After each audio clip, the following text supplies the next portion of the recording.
Focus ये video के अंदर हम जो है डेटा सेंटर के स्टॉक्स के बारे में डिस्कशन करेंगे।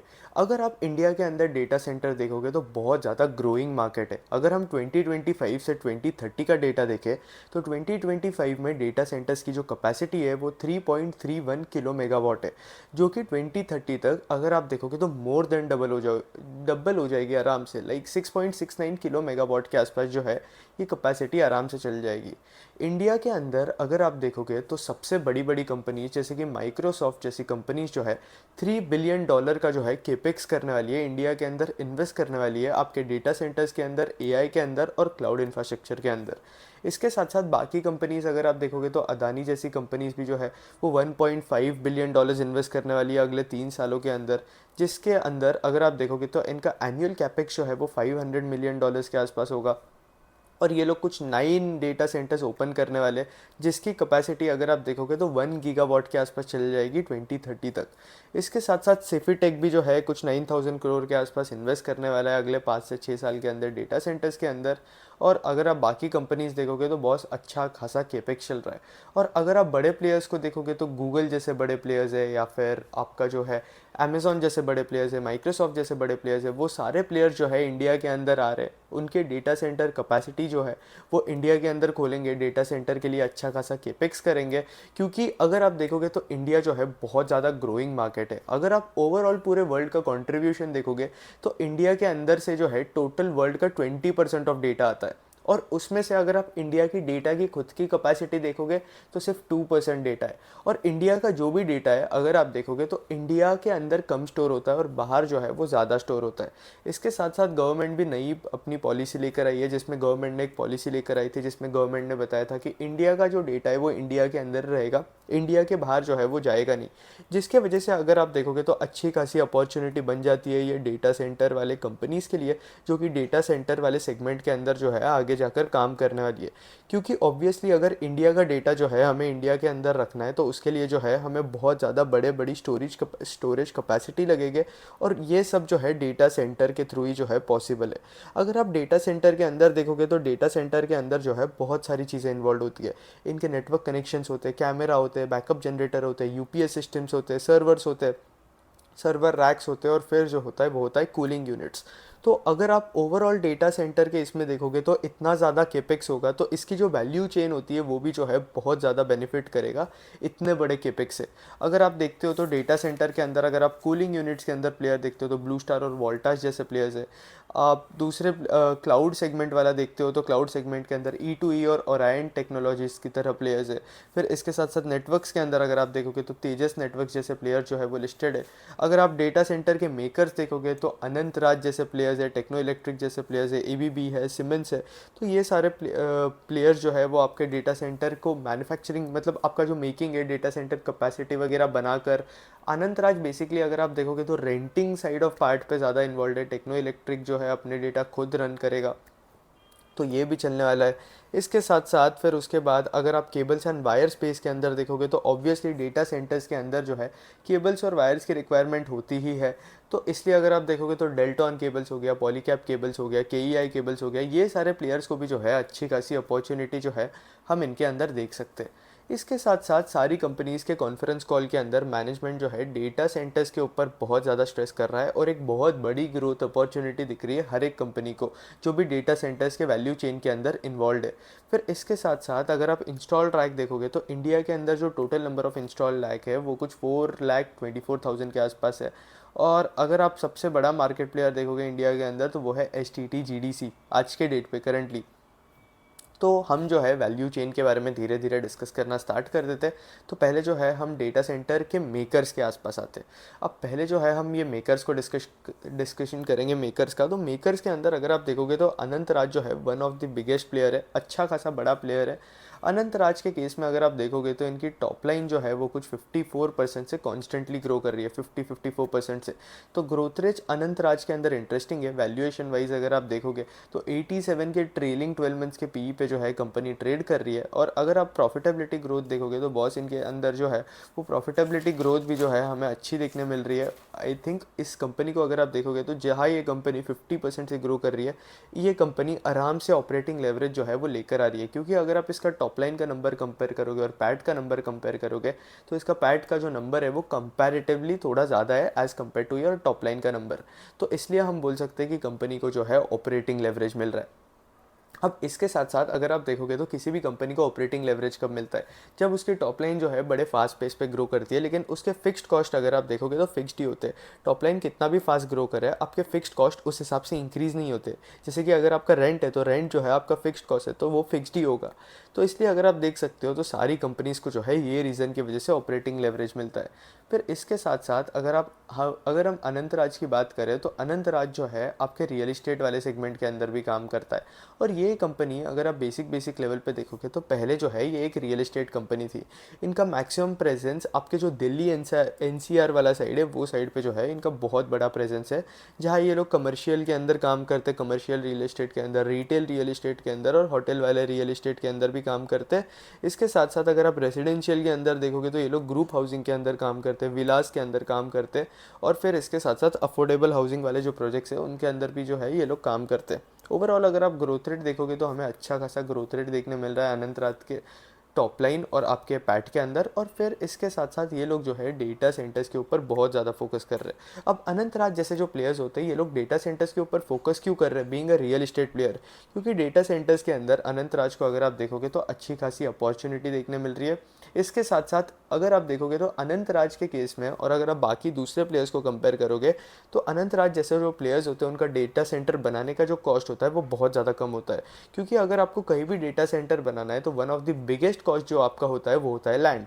और अनंत राज जैसे जो प्लेयर्स है ये ऑलरेडी रियल इस्टेट बिल्डर्स है, ये अपने मैक्सिमम डेटा सेंटर्स अगर आप देखोगे तो नॉर्दर्न पार्ट ऑफ इंडिया में बना रहे हैं, जहाँ पे ये लोग जो है ऑलरेडी ऑपरेशनल थे और इन्होंने लैंड जो है वहाँ पहले से ही एक्वायर कर रखा था।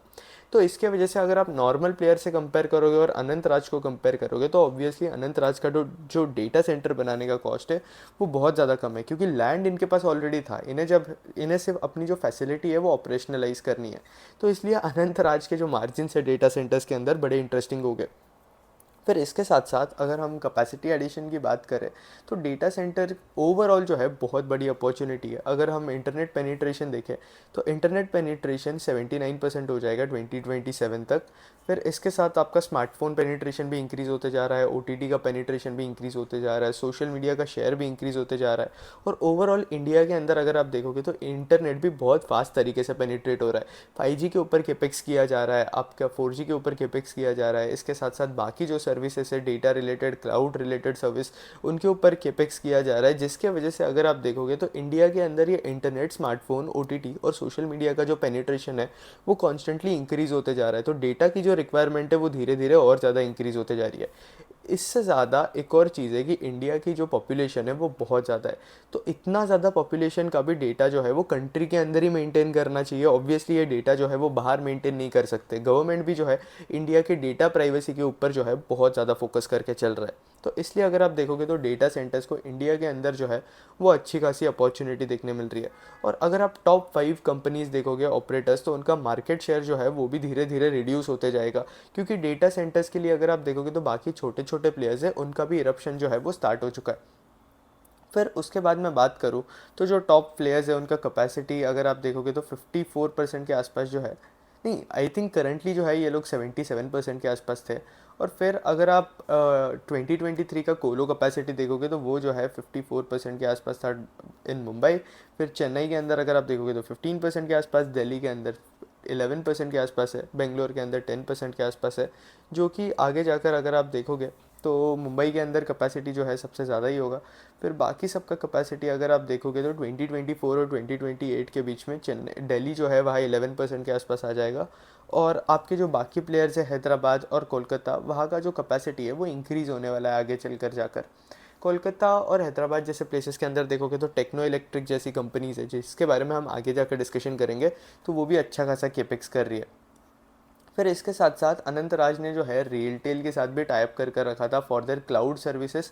आई थिंक नो नो नो, इन्होंने रेलटेल के साथ नहीं, इन्होंने TCIL के साथ कोलैबोरेट कर कर रखा था, जहाँ पे ये लोग जो है क्लाउड सर्विसेज भी लेकर आने वाले हैं। अब रेलटेल ने रेलटेल के साथ जो है दूसरी किसी कंपनी ने कर कर रखा है कोलैबोरेशन। अगर हम TCIL की बात करें तो अब अनंतराज जो है ऑलरेडी इन्हें डेटा सेंटर्स प्रोवाइड करने वाला था, और फिर TCIL खुद बोल रहा था इन्हें कि आप क्लाउड सर्विसेज स्टार्ट करो, क्लाउड सर्विसेज स्टार्ट करो, तो इसलिए इन्होंने जो है उसके साथ कोलैबोरेट कर कर क्लाउड सर्विसेज स्टार्ट की है। अगर आप अनंतराज का देखोगे तो ये इनकी कैपेसिटी जो है वो 307 मेगावाट के आसपास जो है वो लेकर जाने वाले हैं अगले कुछ टाइम में। फिर उसके बाद अगर आप देखोगे तो टोटल इनका जो कैपेसिटी है वो फेज़ 1 के अंदर जो है 50 मेगावाट के आसपास आ रहा है, फेज़ 2 के अंदर 50 मेगावाट के आसपास आएगा, फेज़ 1 के अंदर 21 मेगावाट के आसपास आएगा। और फिर टोटल अगर आप देखोगे तो 50 मेगावाट का जो लोड है ये लोग मानेसर के अंदर करेंगे। फिर इसके बाद एक और 57 मेगावाट की इनकी कैपेसिटी आने वाली है पंचकुला के अंदर। टोटल वहाँ पे कैपेसिटी जो है वो 107 मेगावाट की रहेगी। और जो टोटल अगर आप देखोगे फिर उसके बाद 307 मेगावाट की होगी, जहाँ पे ये लोग जो है 200 मेगावाट का IT लोड एक और ऐड कर रहे हैं राय के अंदर। तो राय वाली जो इनकी कैपेसिटी होगी वो इनकी सबसे बड़ी कैपेसिटी होगी। इसके साथ साथ अगर आप देखोगे तो अनंतराज के कुछ ट्रेंड्स ये है कि यार इनकी स्ट्रैटेजिक पार्टनरशिप्स अच्छी है, इसके साथ साथ ये लोग जो है proper end to end services भी वहाँ प्रोवाइड कर रहे हैं। लेकिन अनंतराज का एम क्या है मैं बताता हूँ। ये लोग डेटा सेंटर्स वगैरह बना रहे हैं, ऑब्वियसली ये लोग वहाँ क्लाउड सर्विसेज वगैरह प्रोवाइड करेंगे, लेकिन इनका मेन काम यही है कि ये लोग जो है डेटा सेंटर्स बनाकर रखेंगे और फिर उसके बाद जो है उन्हें रेंट पर दे देंगे, और जो भी रेंट आएगा उससे ये लोग जो है वो रेवेन्यूज़ कमाएंगे। तो ये इनका बेसिक लेवल का प्लान है। फिर मानेसर के अंदर जो है टेक पार्क के अंदर इनकी कैपेसिटी आ रही है, और ये अगर आप देखोगे तो इंक्रीमेंटल कैपेसिटी जो है 29 मेगावाट के आसपास हो जाएगी FY26 तक। फिर इसके साथ साथ जो इनका पंचकुला का टेक पार्क है वहाँ पे भी अच्छी खासी कैपेसिटी आ रही है, और राय टेक सेंटर के अंदर जो है वो सबसे बड़ी कैपेसिटी आ रही है अगर आप देखोगे तो। फिर इसके साथ साथ इन्होंने जो है इंडस्ट्री लीडर्स के साथ पार्टनरशिप कर कर रखी है। जैसे IT डिज़ाइन के अंदर इन्होंने सिस्को के साथ पार्टनरशिप कर कर रखा है, रैक्स के अंदर स्नाइडर इलेक्ट्रिक है। फिर इसके बाद आपका इलेक्ट्रिक पैनल्स के लिए ट्रिकोलाइट है। फिर इसके साथ साथ गैस सेपरेशन के लिए जॉनसन्स कंट्रोल जैसी कंपनीज़ है जिनके साथ इन्होंने जो है पार्टनरशिप कर कर रखी है। इसके साथ साथ ये लोग अशोक क्लाउड सर्विसेज भी स्टार्ट कर रहे हैं, जहाँ ये लोग end to end cloud services provide करेंगे, और इनके सॉल्यूशन जो है बेसिकली स्केलेबल है। तो अच्छी खासी अपॉर्चुनिटी है। हाउसिंग वाला भी इनका अगर आप देखोगे तो कंपनी ने जो है अच्छा खासा गाइडेंस देकर रखा है हाउसिंग वाले सेगमेंट के लिए भी, और इनके बहुत सारे नए प्रोजेक्ट्स भी लेकर आ रहे हैं। फिर इसके साथ साथ कंपनी के मैनेजमेंट ने अपने कॉन कॉल के अंदर क्या बोला है उसके बारे में डिस्कशन करें तो फंड रेज कर रहे हैं ये लोग 2100 करोड़ के आसपास, जो कि सिर्फ डेटा सेंटर वाले बिजनेस के लिए यूज़ होगा। और अगर आप देखोगे तो अभी अभी जो है इन्होंने 3 मेगावाट के आसपास जो है, नॉट 3 मेगावाट के आसपास जो है इन्होंने ऑलरेडी कैपेसिटी इनकी स्टार्ट कर दी है। और अभी करंटली इन्होंने जो है क्लाउड सर्विसेज भी स्टार्ट किए, लेकिन वो जो है एकदम नेसेंट स्टेज में है, अभी तक इतनी ज़्यादा इवॉल्व नहीं है। और दिसंबर 2024 तक इनकी टोटल कैपेसिटी जो है वो 28 मेगावाट के आसपास चल जाएगी। फिर इसके साथ साथ अगर आप अनंतराज का सबसे बड़ा कॉम्पिटिटिव एडवांटेज देखोगे तो स्पेंडिंग। अनंतराज को किसी भी डेटा सेंटर के लिए सिर्फ 26 करोड़ के आसपास का ही जो है एडिशनल कॉस्ट बेयर करना पड़ता है, लेकिन अगर आप इनके बाकी कॉम्पिटिटर्स को देखोगे तो इनसे डबल या ट्रिपल भी स्पेंड करना पड़ता है, क्योंकि इन्हें लैंड भी एक्वायर करना पड़ता है और बाकी चीज़ें भी है।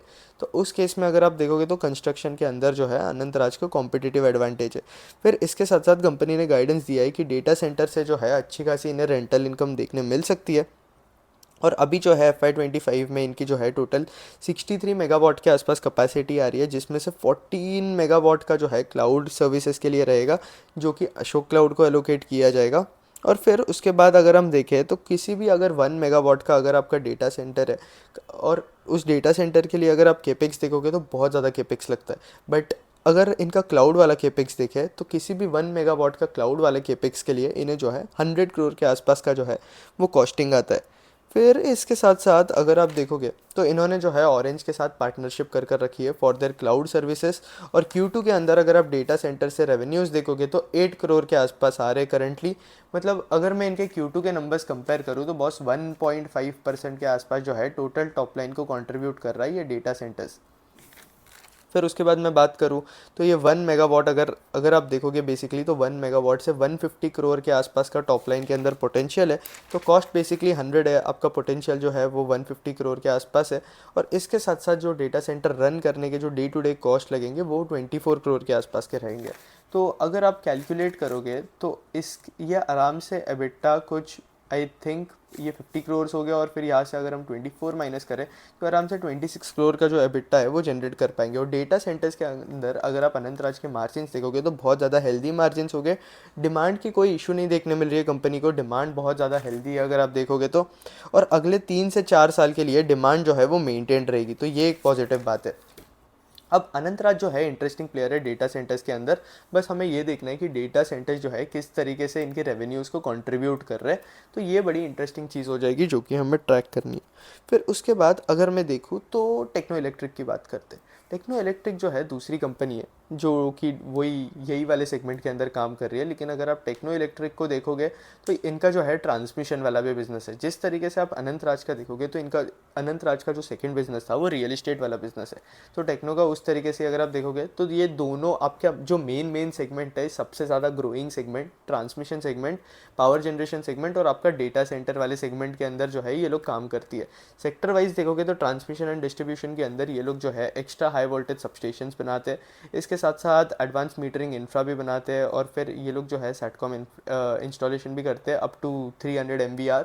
और फिर उसके बाद ये लोग पावर जनरेशन के अंदर भी है जहाँ ये लोग फ्यूल गैस डीसल्फराइजेशन करते हैं, फिर इसके बाद बैलेंस ऑफ प्लांट करते हैं, और पावर इवैक्यूएशन सॉल्यूशंस वगैरह भी जो है वो प्रोवाइड करते हैं। इंडस्ट्रियल के अंदर अगर आप देखोगे तो डेटा सेंटर्स के अंदर ये लोग जो है वो अच्छा खासा काम कर रहे हैं। और फिर उसके बाद अगर आप इनके ऑफसाइड वर्क्स देखोगे तो ऑफसाइड वर्क्स के अंदर ये लोग इंडस्ट्रीज़ के लिए काम करते हैं, जैसे कि एल्यूमिनियम हो गया, रिफाइनरीज हो गया, पेट्रोकेमिकल वगैरह हो गया। और फिर उसके बाद बेसिकली मेन जो है हम इनके डेटा सेंटर्स वाले बिज़नेस के बारे में ही बात करेंगे, और थोड़ा बहुत ट्रांसमिशन के बिज़नेस के थ्रू भी बिज़नेस के बारे में भी जो है हम बात कर लेंगे। बट बेसिकली अगर आप आज के डेट पे टेक्नो के रेवेन्यूज़ देखोगे तो मैक्सिमम रेवेन्यू जो है ट्रांसमिशन से ही आते हैं।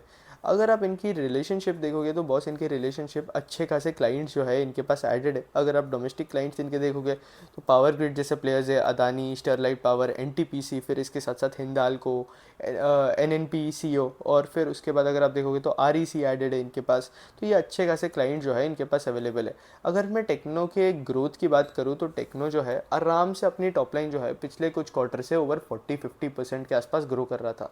और वैल्यूएशन वाइज अगर आप देखोगे तो टेक्नो जो है फेयरली वैल्यूड मुझे थोड़ा कैटेगरी के अंदर लगता है, क्योंकि ट्रेलिंग 12 मंथ्स पे अगर मैं इसका पीई देखूँ तो 48 के आसपास इसका पीई है, और ये कंपनी आराम से फास्ट पेस के अंदर जो है ग्रो कर रही थी। अभी कुछ रीसेंट करेक्शन के टाइम पे अगर आप देखोगे तो टेक्नो के प्राइस के अंदर हमें जो है अच्छा खासा करेक्शन देखने मिला है, जहाँ इसका प्राइस जो है वो 1600 के लेवल से सीधा 1300 के लेवल के आसपास आ चुका है। और पी जो है सीधा ट्रेलिंग 12 मंथ्स पे अगर आप देखोगे तो 57 से सीधा 45 के आसपास जा चुका है, तो अच्छा खासा करेक्शन देखने मिला है हमें पी के अंदर। फिर उसके बाद टेक्नो की दूसरी आगे जाकर मैं बात करूं तो इनकी पैड ग्रोथ अगर हम देखें तो कंपनी को जो है अच्छा खासा ऑपरेटिंग लेवरेज भी मिल रहा था पिछले क्वार्टर के अंदर। कंपनी के अंदर अगर आप देखोगे तो रेवेन्यू की डी ग्रोथ रही Q2 के अंदर।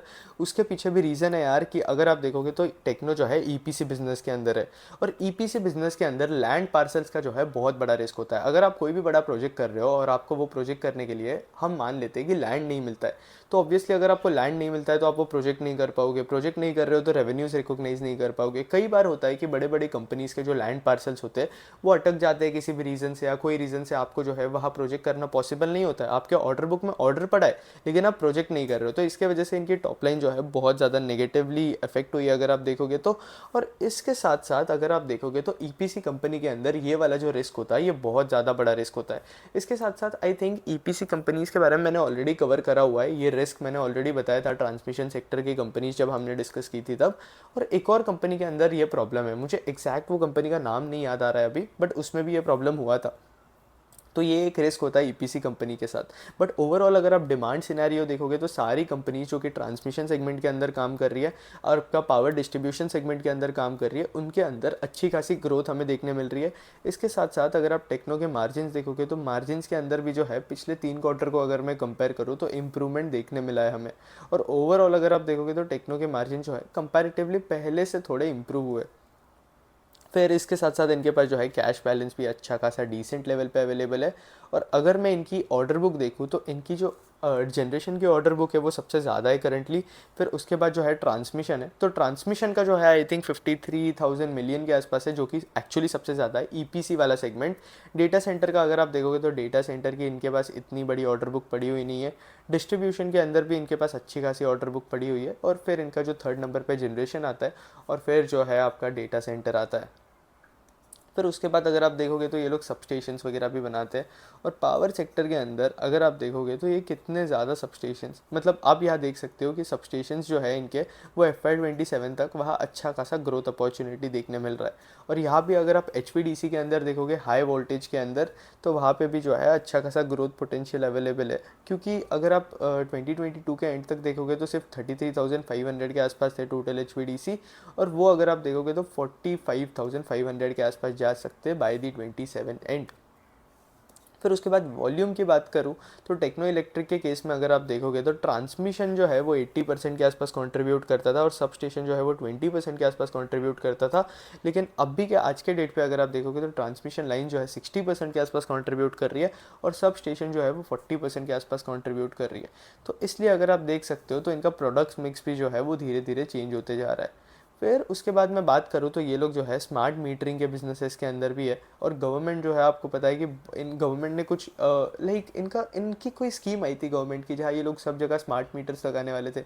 अब वो एग्जैक्ट स्कीम का मुझे याद तो नहीं आ रहा है कि किस तरीके से ये लोग करने वाले थे, बट आई थिंक एक्साइड या फिर किसी के कौन कॉल में पड़ी थी, अमरा राजा या फिर एक्साइड के केस में भी जो है मुझे याद है कि मैंने ये कहीं पढ़ा हुआ था।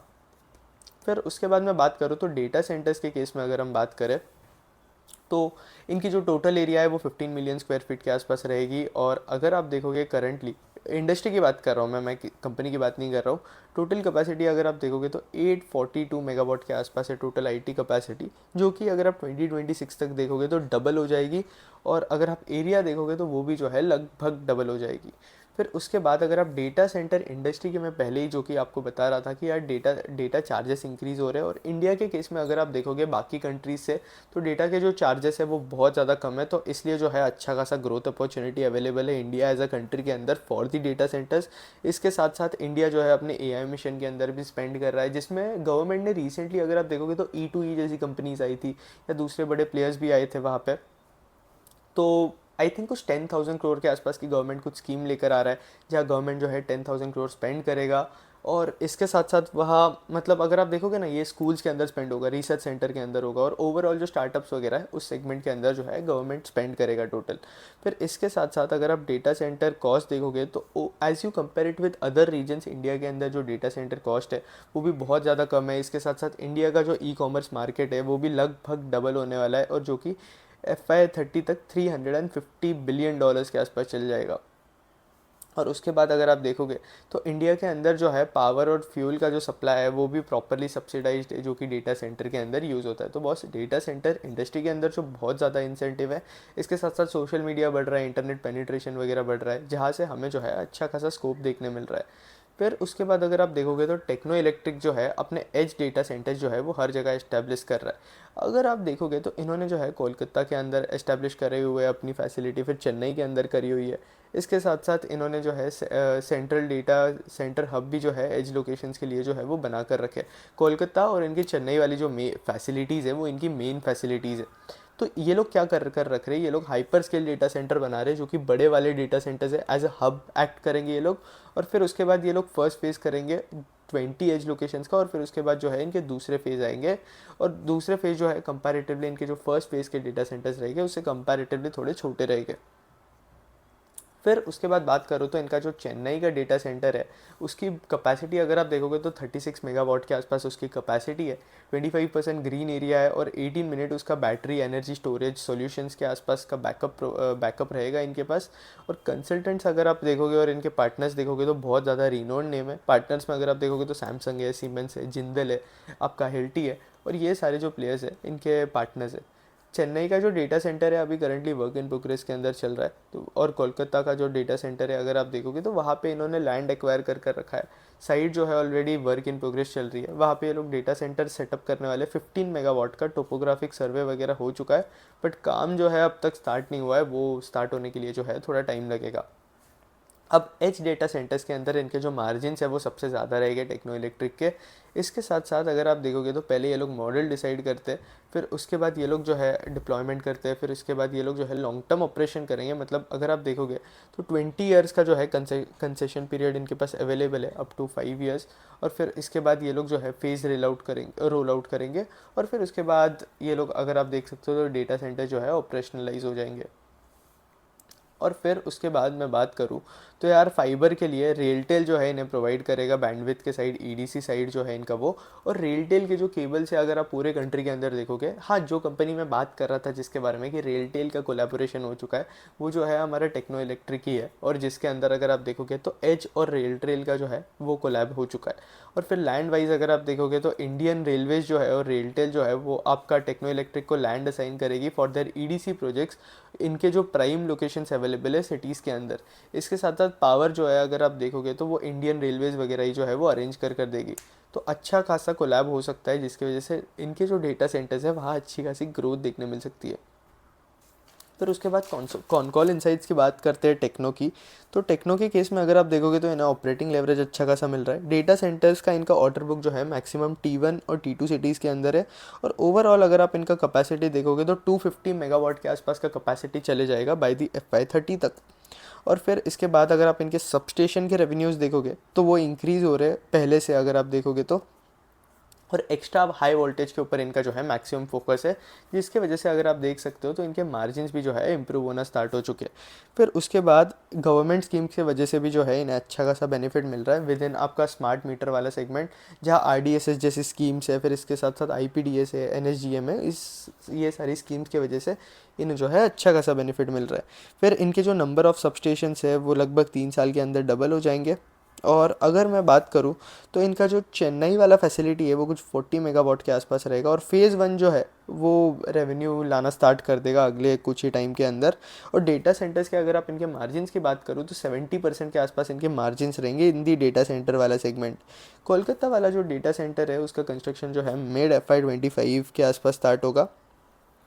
और इसके साथ साथ अगर आप देखोगे तो 23-24 का जो इनका टॉप लाइन का मोमेंटम है, अगर आप 23-24 में इनकी टॉप लाइन की ग्रोथ देखोगे तो 81% के आसपास इनकी टॉप लाइन जो है वो ग्रो करी थी। ओवरऑल मैं मान लेता हूँ कि यार 50 to 60% के आसपास जो है ये कंपनी जो है ग्रो कर रही है। तो मोमेंटम अगर आप देखोगे तो अच्छा खासा मेंटेन रह सकता है इस कंपनी का मोमेंटम, और आराम से 3 साल के लिए मेंटेन रहेगा, क्योंकि दोनों भी ग्रोथ इंडस्ट्रीज़ के अंदर ये कंपनी काम करती है। एक है आपका डेटा सेंटर्स, दूसरा है आपका EPC ट्रांसमिशन और आपका सबस्टेशंस के अंदर। तो तीनों सेगमेंट के अंदर अच्छी खासी ग्रोथ है। इनफैक्ट अगर आप ट्रेल का कॉन कॉल पढ़ोगे तो वहाँ पे जो है उनके मैनेजमेंट ने बताया कि अगले 3 साल तक इनकी जो कैपेसिटी है वो पूरी कंप्लीटली बुक्ड है। अगर आपको ट्रांसमिशन के अंदर ग्रो करना है तो आप सिर्फ कैपेसिटीज़ लेके आओ और आप जो है आराम से ग्रो कर सकते हो।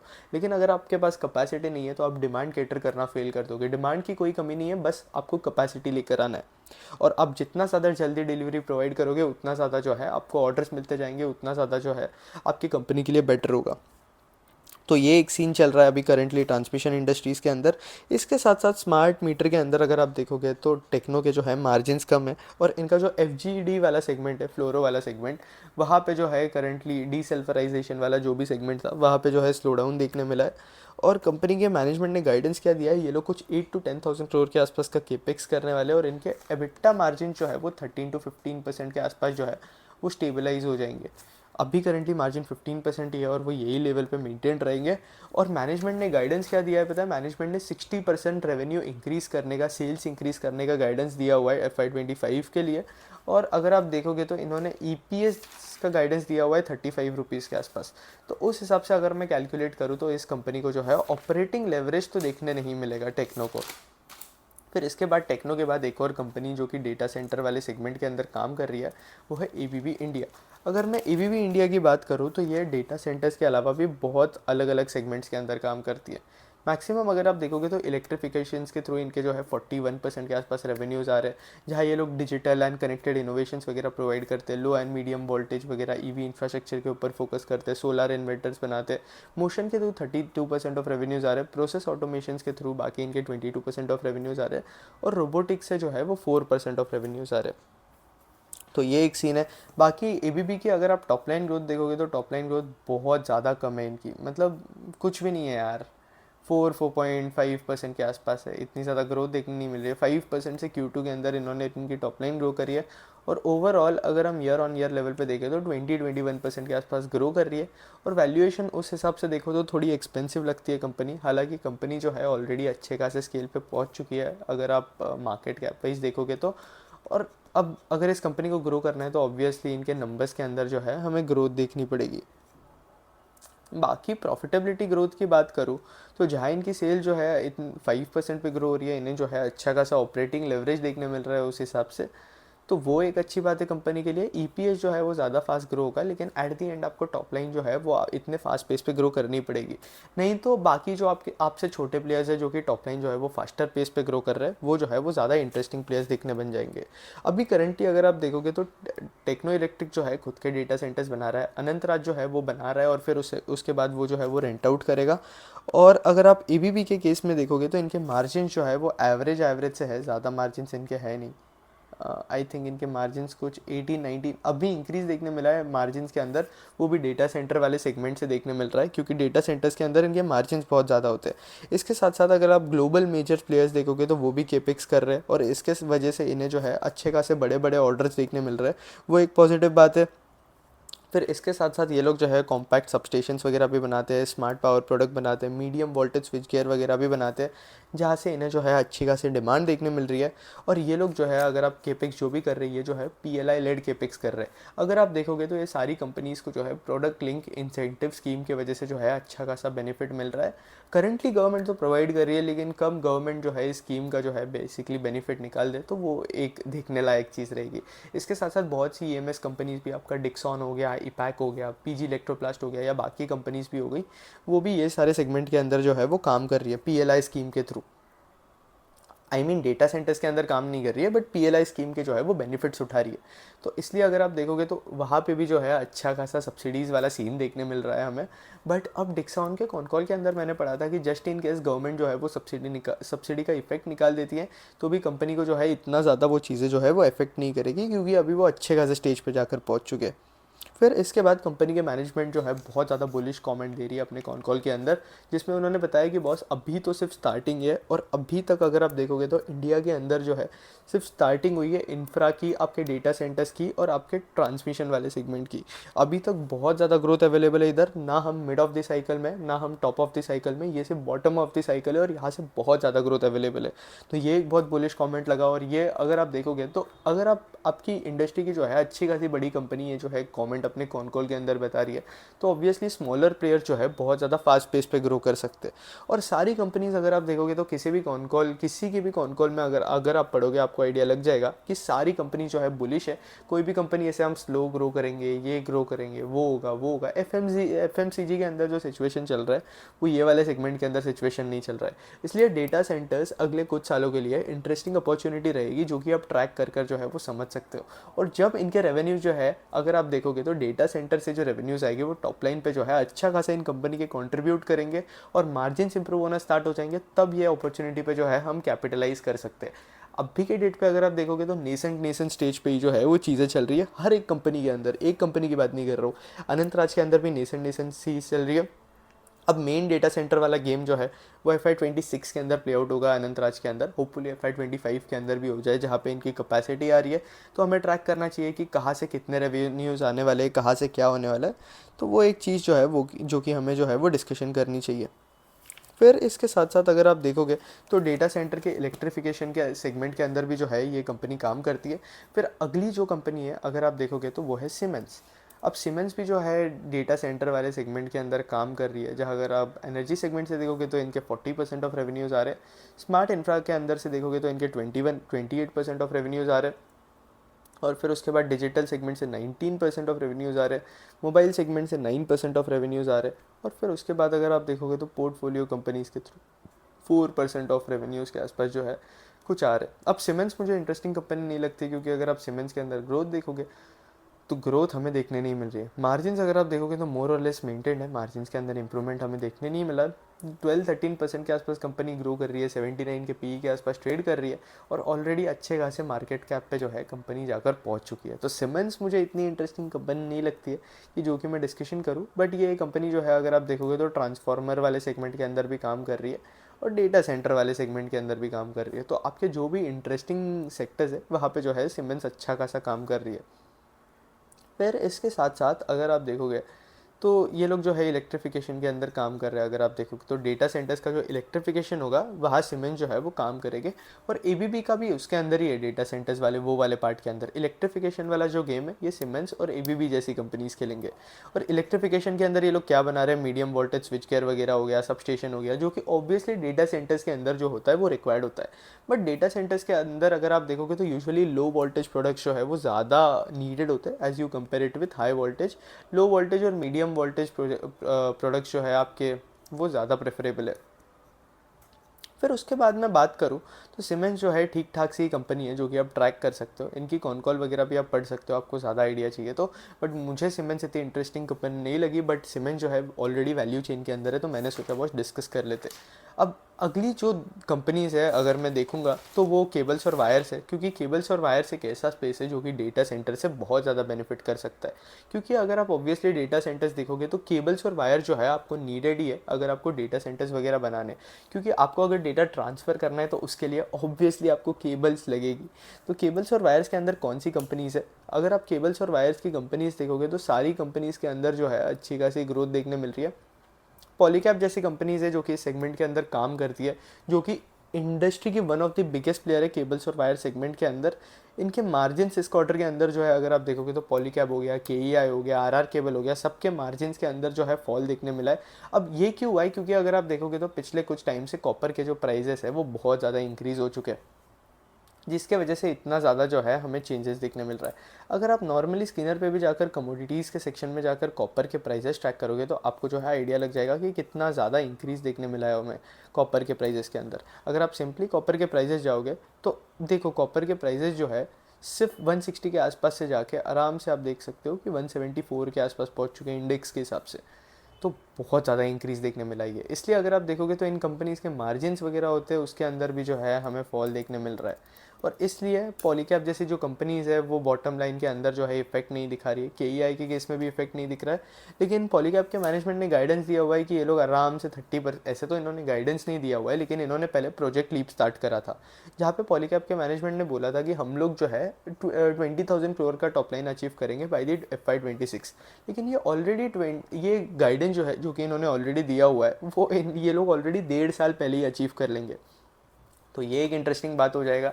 तो पॉलीकैब अभी ये गाइडेंस अचीव होने के बाद फिर से गाइडेंस देगा। करंटली आज के डेट पे अगर मैं देखूँ तो केबल्स और वायर स्पेस के अंदर जो बड़े बड़े प्लेयर्स हैं उसके अंदर पॉलीकैब जो है one of the fastest growing players है। फिर उसके बाद अगर आप देखोगे तो केबल्स और वायर्स वाला सेगमेंट जो है मैंने ऑलरेडी उसके ऊपर जो है वो वीडियो बना कर रखा है जिसमें हमने पॉलीकैब को डिस्कस किया है, केईआई, आरआर केबल, सारा जो केबल्स और वायर्स के अंदर जो भी कंपनीज है, बड़ी कंपनी हो गई, छोटी कंपनी हो गई, उनको जो है हमने डिस्कस कर रखा है। पॉलीकैब जो है आपका एफएमईजी सेगमेंट के अंदर भी काम करती है, जहाँ जो है करंटली ग्रोथ अच्छी देखने मिल रही है। लेकिन सारी केबल्स और वायर्स कंपनीज हो गई, आपका पॉलीकैब हो गया, आरआर केबल हो गया, या फिर आपका दूसरी कंपनीज हो गई, केईआई वगैरह हो गई, वहाँ पे जो है एफएमईजी सेगमेंट से जो है ग्रोथ अच्छी देखने नहीं मिल रही है। और इनका जो ईपीसी वाला सेगमेंट है वहाँ इनके जो मार्जिन है वो बहुत कम देखने मिलता है। तो इसलिए धीरे धीरे कंपनी जो है इनका ईपीसी वाला बिजनेस है वो भी रिड्यूस करते जा रही है। इसके साथ साथ अगर आप केबल्स और वायर्स वाली कंपनीज़ के अंदर देखोगे तो केपेक्स जो है ये कंपनी आगे जाकर बहुत अच्छा खासा करने वाली है। तो ये एक अच्छी अपॉर्चुनिटी देखने मिल सकती है हमें। पॉलीकैब भी केपेक्स कर रही है और इसके साथ साथ केईआई भी आई थिंक उनका 1900 करोड़ के आसपास का कैपेसिटी लेकर आ रही है सदानंद के अंदर। अगर आप केबल्स और वायर्स के अंदर देखोगे तो किसी भी कंपनी के मार्जिन्स कब ज़्यादा इंप्रूव होते हैं, उनका प्रोडक्ट मिक्स जिस तरीके से इंप्रूव होता है उतने ज़्यादा उनके मार्जिन्स इंप्रूव होते जाएंगे। मतलब अगर आप देखोगे तो बॉस हाई वोल्टेज केबल के अंदर इनके मार्जिन जो है कंपैरेटिवली ज़्यादा होते हैं। और केईआई को अगर आप देखोगे तो वो जो है स्पेशलाइज करता है इन दी आपका हाई वोल्टेज वाला सेगमेंट। तो वो एक अच्छी खासी अपॉर्चुनिटी है जो कि हमें देखने मिल सकती है। और केईआई के जो मार्जिन है वो भी वहाँ इंप्रूव होने स्टार्ट हो जाएंगे, तो वो आप ट्रैक कर सकते हो। फिर इसके साथ साथ बाकी जो कंपनीज़ है, जैसे कि जो छोटी मोटी कंपनीज़ है जो कि ज़्यादा फास्टर रेट पे ग्रो कर रही है, ऐसे तो के का मैनेजमेंट जो है, जो अभी केपेक्स करेगा, ये केपेक्स जो है उन्हें हेल्प करेगा उनका जो 17% का टारगेट है उस हिसाब से। तो लीडर वाइज में देखो तो ऑब्वियसली पॉलीकैब जो है मुझे के से ज़्यादा बेटर लगता है, क्योंकि पॉलीकैब जो है ज़्यादा फास्टर पेस पे एक्सपांड कर रहा है। अगर आप केबल्स और वायर्स कंपनी के एक्सपोर्ट्स देखोगे तो एक्सपोर्ट्स के अंदर फॉल देखने मिला है, सारी कंपनीज़ के अंदर देखने मिला है। ऑब्वियसली एक्सपोर्ट के अंदर मार्जिन जो होता है वो ज़्यादा होता है, और सारी कंपनीज़ गाइड कर रही है, बीट आपका के आर केबल, आपका पॉलीकैब गाइड कर रही है कि एक्सपोर्ट में अपॉर्चुनिटी अच्छी है, आगे जाकर एक्सपोर्ट वाला सेगमेंट जो है वो ग्रो करेगा। और ऑब्वियसली केबल्स और वायर्स आपको सब जगह नीडेड है, इंफ्रा हो रहा है नीडेड है, डेटा सेंटर हो रहा है नीडेड है, ट्रांसमिशन हो रहा है, डिस्ट्रीब्यूशन हो रहा है, केबल्स और वायर्स ही लगने वाले हैं आपको, क्योंकि आप पावर डिस्ट्रीब्यूट कैसे करोगे। तो केबल्स और वायर्स एक इंटरेस्टिंग इंडस्ट्री है जो कि आपको प्रॉक्सी टू ऑल इंडस्ट्री जो है आप खेल सकते हो। फिर इसके बाद अगर आप देखोगे तो आर केबल बिल्कुल भी ग्रोथ नहीं है, इंटरेस्टिंग नहीं है कंपनी, प्रॉफिट के अंदर डी ग्रोथ हो रहा है ऑब्वियसली, क्योंकि आपके प्राइसेस जो है वो बहुत ज़्यादा इंक्रीज़ हो चुके हैं कॉपर के, जिसके वजह से इतना ज़्यादा प्रॉब्लम देखने मिल रहा है। एफ सेगमेंट हर एक कंपनी का लॉस के अंदर है, बट आर केबल गाइडेंस दे रहा है कि एक बार ये 300 करोड़ क्रॉस कर गया इनका एफ वाला सेगमेंट, तो वहाँ पे जो है ग्रोथ अच्छी खासी देखने मिल सकती है। मैनेजमेंट जो है बहुत ज़्यादा बुलिश है अगर आप देखोगे तो सारे केस में। और अभी एक बार ये कॉपर प्राइसेस जो है वो स्टेबलाइज होने स्टार्ट हो गए, वहाँ वॉलेटिलिटी जो है वो रिड्यूस हो गई, तो केबल्स और वायर्स वाली सारी कंपनीज जो है उनके मार्जिन जो है वो ऑटोमेटिकली इंप्रूव करना स्टार्ट कर देंगे। अब उसके बाद जो अगली कंपनी है वो है फिनोलेक्स केबल्स। अब ये मुझे एवरेज एवरेज सी कंपनी लगती है, ठीक ठाक नहीं लगती है। रीज़न ग्रोथ, बॉस आपका ग्रोथ बिल्कुल भी नहीं है इस कंपनी के अंदर, 10% के आसपास कंपनी ग्रो कर रही है। इसलिए अगर आप देखोगे तो ऐसे स्टॉक्स जो होते हैं इतने कम पीई पे जो है पड़े रहते हैं। आप सोचते हो ना कि यार 22 के पीई पे पड़ा है, पॉलीकैब जो है 60 के पीई पे पड़ा है, तो पॉलीकैब जो है बहुत ज़्यादा एक्सपेंसिव है, और फिनोलेक्स जैसे प्लेयर जो है बहुत ज़्यादा इंटरेस्टिंग प्लेयर्स है, लेकिन कम पीई मतलब आपका स्टॉक अंडर वैल्यूड जो है वो हर बार नहीं होता है। क्योंकि अगर आप देखोगे तो फिनोलेक्स के अंदर ग्रोथ नहीं है, इसलिए अगर आप देखोगे तो इनका स्टॉक जो है इतने कम पीई पे पड़ा हुआ है। और अगर आप पॉलीकैब को देखोगे तो पहले पॉलीकैब को ऑपरेटिंग लेवरेज मिल रहा था, और या फिनोलेक्स के केस में देखोगे तो यार एवरेज एवरेज सा ही ग्रोथ हमें देखने मिल रहा है, ऑपरेटिंग डी लेवरेज देखने मिला है उल्टा इस क्वार्टर के अंदर, बट बाकी क्वार्टर के अंदर अगर आप देखोगे तो थोड़ा बहुत ऑपरेटिंग लेवरेज जो है हमें देखने मिल रहा है। बट वही है यार, सीन वही है कि आपके टॉप लाइन के अंदर ग्रोथ आनी चाहिए। इसलिए मैं जो है सारी कंपनी ट्रैक करता हूँ सेगमेंट के अंदर, और जब कोई कंपनी जो है इसके पीयर्स के हिसाब से ज़्यादा फास्टर पेस पे ग्रो करने लगती है, तो तब वो इंटरेस्टिंग अपॉर्चुनिटी हमें जो है वो दिखने लगती है। केबल्स और वायर्स पे मैं ज़्यादा डिस्कस नहीं करूँगा, ऑलरेडी हम डिस्कस कर चुके हैं। छोटे प्लेयर्स के अंदर मैं बात करूँ तो डेल्टॉन जैसे जो प्लेयर्स है, हालांकि वैल्यूएशन जो है अभी डेल्टॉन के स्टॉक के अंदर करेक्शन देखने मिला है, और डेल्टॉन जो है एक माइक्रो कैप स्टॉक भी है, लेकिन पूरे केबल्स और वायर्स वाले सेगमेंट के अंदर ये कंपनी जो है अपनी टॉप लाइन पिछले 2-3 क्वार्टर से ओवर 100% कंपनी ग्रो कर रही है, मार्जिन के अंदर इंक्रीज देखने मिला है। और इतना इंक्रीज देखने क्यों मिल रहा है, कंपनी इतना फास्ट क्यों एक्सपांड कर पा रही है, क्योंकि अगर आप देखोगे तो डेल्टॉन की जो कैपेसिटी यूटिलाइजेशन है वो बहुत ज़्यादा कम थी, और अब ये लोग क्या करें, इनकी कैपेसिटी यूटिलाइजेशन जो है वो ये लोग इंक्रीज़ कर चुके हैं, जिसके वजह से डेल्टॉन जो है इतना फास्ट ग्रो कर पा रहा है। ये एक रीज़न है। और इसके साथ साथ डेल्टॉन को जो है कॉन्स्टेंटली हर एक क्वार्टर के अंदर अगर आप देखोगे तो अच्छा खासा ऑपरेटिंग लेवरेज भी मिल रहा है। इस क्वार्टर को छोड़ दो आप, बट पिछले क्वार्टर तक तो जो है इस कंपनी को ऑपरेटिंग लेवरेज मिल रहा था। बाकी ये लोग ईपीसी सेगमेंट के अंदर भी, ये रेलवे सेगमेंट के अंदर भी काम कर रहे हैं, और टेलीकॉम केबल्स के अंदर भी जो है ये लोग काम करने वाले हैं। और आपका एबीबी को भी ये लोग सप्लाई करते हैं, सीमेंस को भी सप्लाई करते, केईसी वगैरह को भी जो है वो सप्लाई करते हैं। और इसके साथ साथ डेल्टॉन भी जो है केपेक्स करने वाला है, जहाँ पे अगर आप देखोगे तो इनकी कैपेसिटी यूटिलाइजेशन जो है वो केपेक्स की वजह से और इम्प्रूव हो जाएगी, और ये ज़्यादा आपका जो ज़्यादा फास्ट पेस पे जो है एक्सपांड कर पाएंगे। अभी तक डेल्टॉन ने जो है गाइडेंस दिया हुआ है 35% का गाइडेंस दिया हुआ है अगले कुछ 5 सालों के लिए। तो गाइडेंस वाइज तो डेल्टॉन जो है इंटरेस्टिंग प्लेयर लग रहा है हमें, बस हमें डेल्टॉन के नंबर्स ट्रैक करने पड़ेंगे, क्योंकि माइक्रो कैप स्टॉक के अंदर एग्जीक्यूशन ट्रैक करना जो है बहुत ज़्यादा इंपॉर्टेंट हो जाता है। सिर्फ आपके माइक्रो कैप स्टॉक्स के अंदर नहीं, लार्ज कैप के अंदर भी कभी कभी जो है कंपनी का मैनेजमेंट एग्जीक्यूट नहीं कर पाता है, तो ट्रैकिंग जो है हमें कंटिन्यू रखना पड़ेगा। बाकी आप दूसरे प्लेयर्स देख सकते हो यार, यूनिवर्सल केबल जैसे प्लेयर्स है, जहाँ अभी जो है थोड़े टाइम पहले ग्रोथ वगैरह आना जो है वो स्टार्ट हुआ है। मतलब अगर आप देख सकते हो तो पिछले क्वार्टर के अंदर 29% की ग्रोथ देखने मिली थी टॉप लाइन के अंदर। ऑपरेटिंग लेवरेज भी देखने मिल रहा था इस यूनिवर्सल केबल को, अगर आप देखोगे तो मार्जिन के अंदर थोड़ा इंप्रूवमेंट देखने मिला है एज़ कम्पेयर टू। बट ऐसे तो कंपनी जो है अच्छी खासी चीज़ों के लिए जो है वो एक्सपेक्टेशंस लगा कर दे रहा है, तो देखा जाएगा कि किस तरीके से जो है यूनिवर्सल के लिए चीज़ें प्ले आउट करती है। एक और कंपनी थी पैरामाउंट कम्युनिकेशन। पैरामाउंट कम्युनिकेशन भी एक इंटरेस्टिंग कंपनी है, ये भी एक जो है टर्न अराउंड स्टोरी है अगर आप देखोगे तो। और इनके टॉप लाइन के अंदर भी जो है 40-50% की जो है ग्रोथ आना स्टार्ट हो गई, और जिस वैल्यूएशन पे ये कंपनी करंटली है, तो ये मुझे इंटरेस्टिंग लगता है। इनके मार्जिन्स के अंदर इंप्रूवमेंट होने स्टार्ट हो गए। इसके साथ साथ अभी इन्होंने रिसेंटली कॉल करा था कुछ टाइम पहले, तो इनकी कैपेसिटी यूटिलाइजेशन के अंदर इंप्रूवमेंट देखने मिला है। इसके साथ साथ इनके पास ऑर्डर बुक अच्छी खासी पड़ी हुई है। बस सीन ये है कि यार इन्हें वर्किंग कैपिटल के चैलेंजेस फेस करने पड़ते हैं, क्योंकि आपका केबल्स और वायर्स वाले जो प्लेयर्स है उनको वर्किंग कैपिटल जो है बहुत ज़्यादा रिक्वायर्ड होता है। फिर इसके साथ साथ जो है पैड ग्रोथ जो है आगे जाकर स्टेबलाइज हो जाएगी कुछ टाइम बाद। रॉ मटेरियल के अंदर फ्लक्चुएशंस हो रहे हैं, जिसकी वजह से इस कंपनी को भी जो है वो प्रॉब्लम देखने मिल रहा है। बट बाकी इन्होंने गाइडेंस देकर रखा है कि ये लोग जो है रेवेन्यूज़ कुछ केपिक्स होने के बाद 1800 करोड़ तक का पोटेंशियल जा सकता है इनके रेवेन्यूज़ का। तो ये कंपनी भी जो है आप ट्रैक कर सकते हो केबल्स और वायर स्पेस के अंदर, जो कि आपके हर एक सेगमेंट के अंदर काम करती है। आपका ट्रांसमिशन हो गया, डेटा सेंटर हो गया, और ऑब्वियसली डेटा सेंटर के अंदर आपको केबल्स नीडेड है, इसलिए मैंने सोचा कि यार आपको इस इंडस्ट्री के बारे में भी जो है वो ब्रीफ कर दूँ। अब अगली जो इंडस्ट्री है वो है कूलिंग वाली इंडस्ट्री। तो कूलिंग इंडस्ट्री के अंदर अगर मैं देखूँ तो ब्लू स्टार और वोल्टास जो है सबसे one of the biggest player है।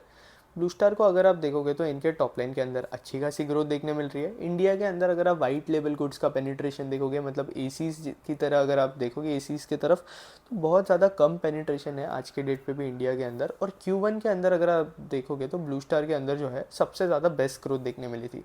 ऑब्वियसली क्योंकि ब्लू स्टार के टॉप लाइन के अंदर सीजनैलिटी वाला इम्पैक्ट जो है वो इन्वॉल्व होता है, क्योंकि Q1 के अंदर किसी भी कंपनी का अगर आप देखोगे, एसी वाली कंपनी ईपैक देख लो, पीजीएल वगैरह देख लो, तो ये कंपनीज़ को अगर आप देखोगे तो ये कंपनी, आप ये कंपनीज़ को भी इंक्लूड कर सकते हो डेटा सेंटर वाली वैल्यू चेन में। जो आपकी ईएमएस कंपनी है जो आपकी एसी वाले सेगमेंट के अंदर काम कर रही है, उनको भी जो है आप इंक्लूड कर सकते हो इनडायरेक्टली, उनको भी जो है अच्छा खासा इफेक्ट देखने मिलेगा। लेकिन अभी तक डेटा सेंटर वाला सेगमेंट जो है इतना ज़्यादा ब्लू स्टार के टॉप लाइन को कंट्रीब्यूट नहीं कर रहा है। तो जब चीज़ें जाकर ब्लू स्टार के टॉप लाइन को जो है ज़्यादा कंट्रीब्यूट करना स्टार्ट कर देगी, तब आपको जो है ईएमएस स्पेस भी आप ट्रैक कर सकते हो इन पॉइंट ऑफ डेटा सेंटर्स वाला। फिर उसके बाद अगर आप देखोगे तो ब्लू स्टार का जो प्रेजेंस है वो ये लोग यूएस और यूरोप के अंदर भी बना रहे। करंटली जो है मैक्सिमम रेवेन्यूज़ इंडिया के अंदर से आते हैं। 7% रेवेन्यूज़ जो है इनके इंटरनेशनल मार्केट से आते हैं। तो इनका जो फर्स्ट सेगमेंट है जो कि इनका ईएमपी और कमर्शियल एयर कंडीशनिंग वाला सेगमेंट है, तो वहाँ पे ग्रोथ हमें अच्छी खासी देखने मिल रही है। अगर आप इनके Q2 के देखोगे नंबर्स, तो Q2 के अंदर इनकी टॉप लाइन जो है 32% से इंक्रीज़ हुई है, और एबिट जो है 82% से इंक्रीज़ हुआ है। यहाँ पे ये लोग क्या करते हैं, डेटा सेंटर्स वगैरह के लिए जो है वो कूलर्स वगैरह बनाते हैं। ऑब्वियसली आपके डेटा सेंटर्स जो है कॉन्स्टेंटली वर्क करते रहेंगे, तो उनको कूलर्स की भी रिक्वायरमेंट होगी, उन्हें ठंडा रखना पड़ेगा उनका सिस्टम। तो इसलिए ये सारी कंपनीज जो है उस सेगमेंट के अंदर काम करेगी। ब्लू स्टार के भी मैनेजमेंट ने अपने कॉल के ऊपर डेटा सेंटर्स के ऊपर स्ट्रेस करा है, जहाँ इन्होंने बोला है कि यार ये लोग डेटा सेंटर्स के वहाँ जो है इन्हें अच्छी खासी अपॉर्चुनिटी देखने मिल रही है, और आगे जाकर जो है वो इनकी ग्रोथ को जो है अच्छा खासा कंट्रीब्यूट करेगा। इसके साथ साथ ब्लू स्टार के मैनेजमेंट ने गाइडेंस दिया हुआ है इनकी कंपनी के हिसाब से कि टॉप लाइन ये लोग 20-25% के आसपास ग्रो करेंगे, और इनके मार्जिन जो है कुछ 8.5-9% के आसपास जो है वो मेंटेन रहेंगे। फिर उसके बाद अगर आप देखोगे तो ओवरऑल आपका एसी का मार्केट वगैरह भी ग्रो कर रहा है। तो डेटा सेंटर के साथ साथ आप वाइट लेवल गुड्स के ऊपर भी जो है खेल सकते हो अगर आप ब्लू स्टार में इंटरेस्टेड हो तो। ग्रोथ अच्छी है यहाँ पे, वैल्यूएशन भी ठीक ठाक डिसेंट है, अब ये आपकी मर्ज़ी है।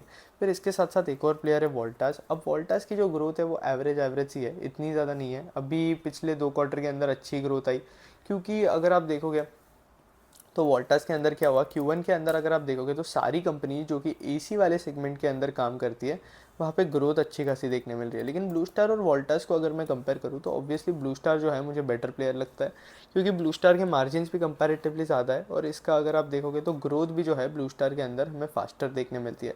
लेकिन वोल्टास भी जो है आपके इंडस्ट्रियल सेगमेंट के अंदर कूलेंट्स वगैरह बनाता है, तो ये भी जो है आपके डेटा सेंटर्स वगैरह के अंदर जो है वो यूज़ हो सकता है।